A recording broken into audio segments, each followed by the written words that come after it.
C'est très variable. Hein. Alors, moi qui tiens la boîte mail, ça dépend vraiment des profils d'adoptants en fait. Mais il y en a quand même un paquet qui. Moi, je reçois encore des photos par message privé d'animaux que j'ai oubliés. Et je dis aux gens, ah, il est très très beau, rappelez-moi son nom. Ah, bah, c'est truc bidule. Je me dis, mais il est parti en 2015, quoi. Et les gens sont super contents de m'envoyer encore des photos en disant, eh ben, c'est truc bidule. Alors, là, on est en vacances. Les a connus chatons.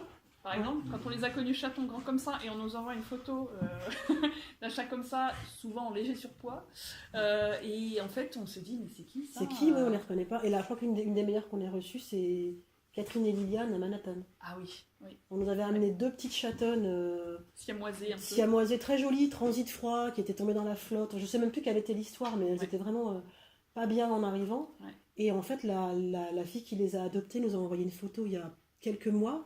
Donc, elle a déménagé, elle est partie de France, elle est partie à New York avec ses chattes, elle a adopté les deux en même temps, en fait, les deux chatonnes.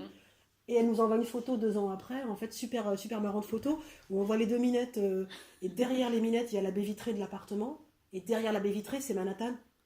Donc il y a les buildings, il y a la 5e avenue en bas et tout, et donc voilà, Catherine et Liliane à Manhattan. Voilà. Donc des photos comme ça, on en reçoit vachement régulièrement. Ouais, ça fait super plaisir.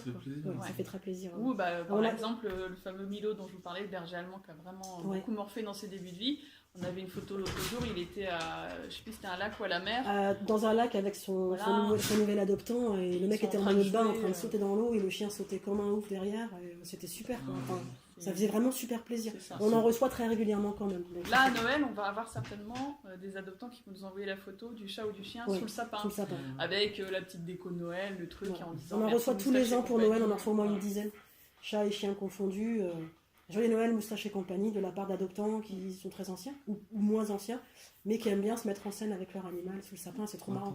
Ça permet de voir un peu de prendre des nouvelles.